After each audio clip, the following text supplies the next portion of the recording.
Hi, I'm Cheryl and welcome to the Sewing Room channel. Isn't this beautiful? This is a table runner that is made out of using panel fabric. Now I've got two panels stitched together and I'll show you how to do that.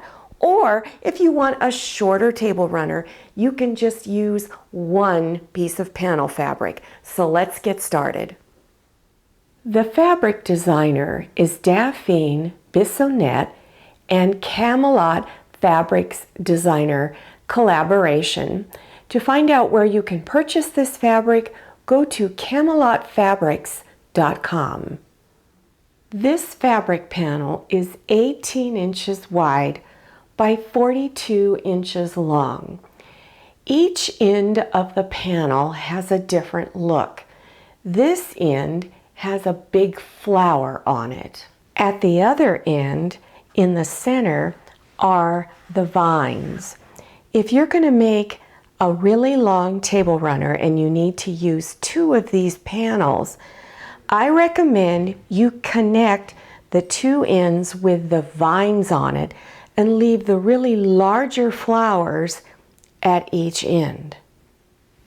If you are going to pre-wash your fabric, make sure you do a zigzag stitch on the two raw edges so that it will not unravel during the wash cycle. If you are going to be using two panels to make a long table runner, remember this will add up to 84 inches.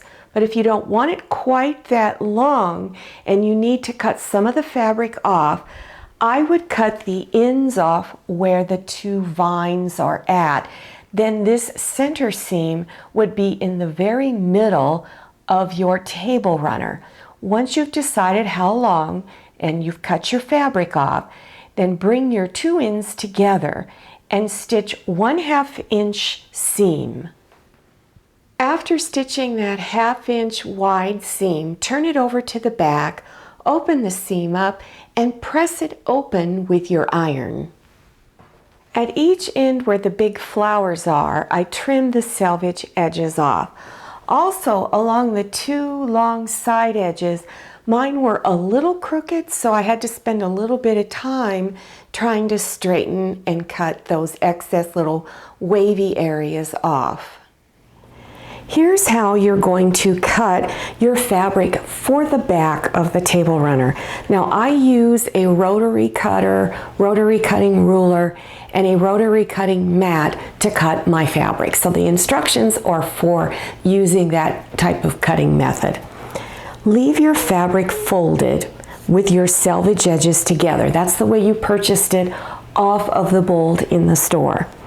Place this line on one of the lines on your cutting mat so you know everything is straight. Then place your ruler on another line going this way so that you can cut this edge straight. So after you've cut this edge straight, don't move your fabric. Only move your ruler over 19.5 inches and cut.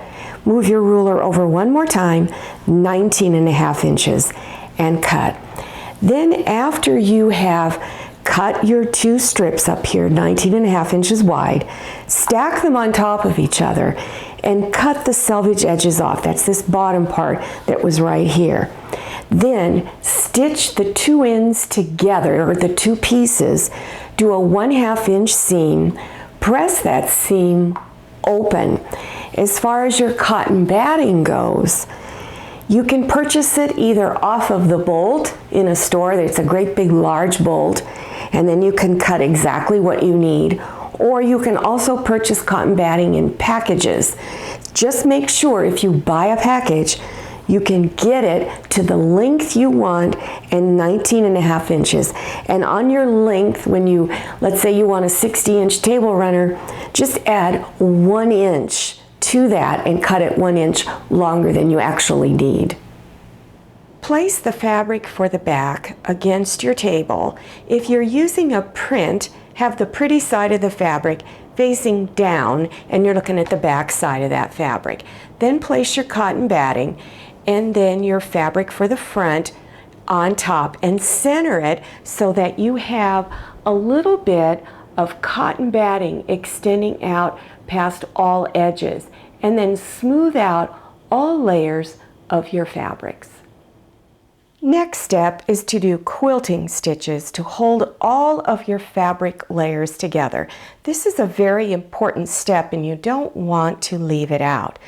To prepare your fabric to be quilted, you want to either use safety pins or straight pins to pin all of your layers of fabric together. Because my table runner is so long, I'm going to use safety pins. Otherwise, the straight pins are going to really poke me. But if you don't have them, then go ahead and use straight pins. These are some suggested quilting stitch patterns if you're a beginner.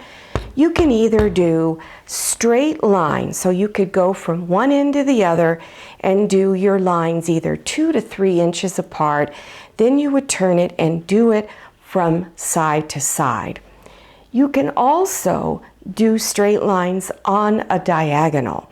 So you would just start in the corner and go off on a slant all the way down the table runner, and then turn it starting from the other end and do a slant going in the opposite direction.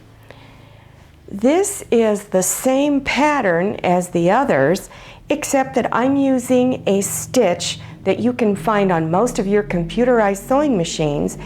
It's a wavy line called a serpentine stitch.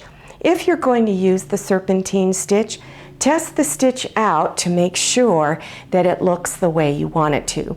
You may have to lengthen it to get it to look like this. You can also do the serpentine stitch on a diagonal.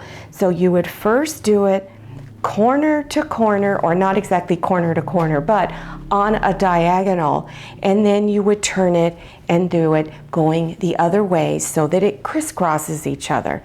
This is the pattern that I'm going to be doing. This is a walking presser foot. It is an accessory that you usually have to purchase. Not all sewing machines come with one, but you can get one at sewing machine supply stores. You can even go on the internet and purchase one there. And this little piece right here that looks like a claw, that goes up over the screw that holds your needle in it in the sewing machine. This presser foot helps to prevent the layers of your fabric from shifting, and it also will help to prevent getting little pin tucks. If you use a regular presser foot, you will get pin tucks and your fabric will shift. To make it easier to control your table runner as you're feeding it through your sewing machine, I recommend that you roll it up like this. Place it under the arm of your sewing machine, and then as you stitch a line, you just unroll it and continue moving across your table runner. After all your quilting stitches are done, then you want to trim this excess cotton batting and fabric off the back, and you want to cut it even with the edges of your fabric on top. So line your ruler up, go ahead and cut. Now you want to cut around all 4 edges. I've turned my table runner so that I'm looking at the back side. I want to round my corners. So you have a choice. You can either leave it square like it is or round them. And how I do that is I just take a large bowl and I push it up to where the sides of the bowl touch the side of the runner. And you can either take a marking pen or pencil and trace around it and draw a line, and then go ahead and cut on that line. Or if you're brave like me, I'm just going to go ahead and cut right around the bowl. So if you want them curved, go ahead and do it to all 4 corners. Well, you're almost done. Your last step is to do the binding along your edges.